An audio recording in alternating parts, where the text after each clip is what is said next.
England में कोई culture है नहीं। मैं ऑफेंड नहीं करना चाहती हूँ, लेकिन एक्चुअली भारतीय कल्चर जो इतना ऐतिहासिक है, पौराणिक है, उसे कल्चर बोलते हैं। कल्चर आजकल है नहीं।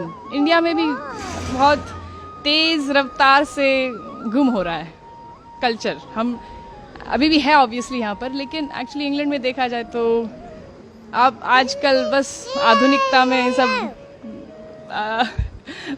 पड़े हैं, और उसमें देखा जाए तो माता पिता को रखना, फैमिली यूनिट होना, ये सब बाकी नहीं रहा। अब तो बहुत कम लोग इसमें मानते हैं, तो इसलिए हम वापस आते रहते हैं कि कल्चर थोड़ा महसूस हो भारत में। एक्चुअली आकर ऐसे लगता है कि एक्चुअली अभी भी है कल्चर। सो उसका कोई। आप इंग्लैंड में रहती हैं, ऐसा इस माटी में क्या है, ब्रज की माटी में, जो आपको बार बार खींच लाता है यहाँ पर? पता नहीं, आप बताइए क्या मैजिक है ठाकुर जी की, क्या मतलब अमेजिंग उनकी कृपा है, कुछ न कुछ तो है ही। लेकिन यहाँ पर जैसे हम अलाइव हैं, जान है, बाहर जाकर ये ब्रिज को छोड़कर ही तुरंत जो क्या कहते हैं, इतना हैवीनेस फील होता है। कलयुग का प्रभाव बोल सकते हैं, आधुनिकता का प्रभाव, जो नास्तिकता का प्रभाव है, वो इतना। लॉलीपॉप लेटर उसका प्रभाव बहुत हैवी है। तो इसलिए ब्रज की माटी में ये जो आस्तिकता है, जो हम तपस्या कह सकते, ये उसी के लिए आते हैं कि हमें ठाकुर जी के दर्शन हो और यही संस्कार और सनातन धर्म का महसूस हो, क्योंकि बाहर तो है नहीं। हम लेके जाते हैं जितना हो सके उतना, और ट्राई कर रहे हैं कि जारी रखें हमारे परिवार में और बांटें। वहाँ पर भी हम थोड़ा प्रचार करने में कोशिश करते हैं कि दूसरे को इंकरेज करें कि इसे ना ठुकराएं। हमारा जो एंशिएंट कल्चर है, ये वैदिक कल्चर, उसका देयर इज नो कंपैरिजन, उसके लिए कोई क्या कहते हैं सब्स्टिट्यूट नहीं है। हम ये वेस्टर्न कल्चर को अगर फॉलो करते रहेंगे तो बस खाली हो जाएंगे, अंदर से खाली रहेगा। इंग्लैंड में ड्रेस अलग पहनते होंगे, लेकिन यहाँ आप पूरी तरीके से साड़ी पहनकर, तो कैसा लग रहा है यहाँ पर? बहुत अच्छा लगता है साड़ी पहनकर। ऐसे लगता है कि मतलब अभी कुछ त्योहार है, नहीं तो फिर बस काला ग्रे पहनते हैं वहाँ पर, क्योंकि ठंडी इतनी रहती है तो कोट पहनते पूरा दिन लगभग, तो यहाँ पर मन लगता है।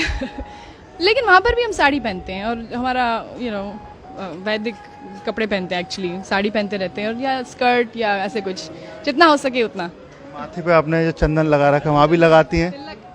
ज़्यादातर लगाते रहते हैं, क्योंकि देखा जाए तो देखो, मुसलमान कभी ऐसे सोचता नहीं है कि मैं क्यों बुर्खा पहनूं, मैं क्यों ये टोपी पहनूं। सिर्फ हिंदू लोग मतलब डरते हैं, या मेरे को कई हिंदू खुद बोलते कि आप क्यों लगाती हो, बड़ा शो क्यों करती हो, क्या ज़रूरत है आपको शो करना, अपना आस्था को दिखाने की क्या ज़रूरत है। लेकिन मैं कहती हूँ कि एक्चुअली गर्व से हम दिखाते हैं। अगर कोई पुलिस ऑफिसर हो या कोई आर्मी वाला हो, तो वो गर्व से अपने सारे मेडल्स दिखाता है, क्यों, कि मैं आर्मी वाला हूँ।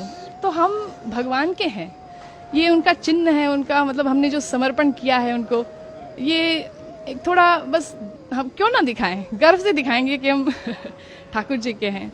उससे मतलब प्रोटेक्शन मिलता है ऑनेस्टली। मतलब ऐसे सिर्फ दिखावे के लिए नहीं है कि लगाया हुआ है, कि भगवान हमारे साथ है, वो तो है ही हमेशा। लेकिन थोड़ा जैसे हम सिंदूर लगाते हैं अपने पति के लिए, तो भगवान के लिए क्यों ना लगाए, और वो उससे इंटीमेसी लगती है भगवान के साथ, तो उस प्रोटेक्शन भी बहुत महसूस होता है कि नेगेटिवता मतलब जो नेगेटिव है वो एनर्जी थोड़ा दूर रहे।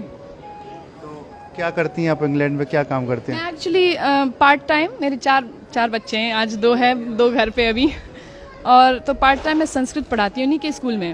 वहाँ पर एक कृष्णा अवंती करके लोकल स्कूल है इंग्लैंड में, और एक्चुअली सरकारी स्कूल है, सरकार पैसे देती है, लेकिन हिंदू फेथ स्कूल है, तो मोस्टली हिंदूज जाते हैं वहाँ पर। और संस्कृत, योगा, सब वेजिटेरियन खाना, 11 एकादशी का खाना होता है वहाँ पर, तो बच्चे लोग वहीं पढ़ते हैं, और मैं वहाँ पर संस्कृत पढ़ाती हूँ उनके प्राइमरी स्कूल में पार्ट टाइम।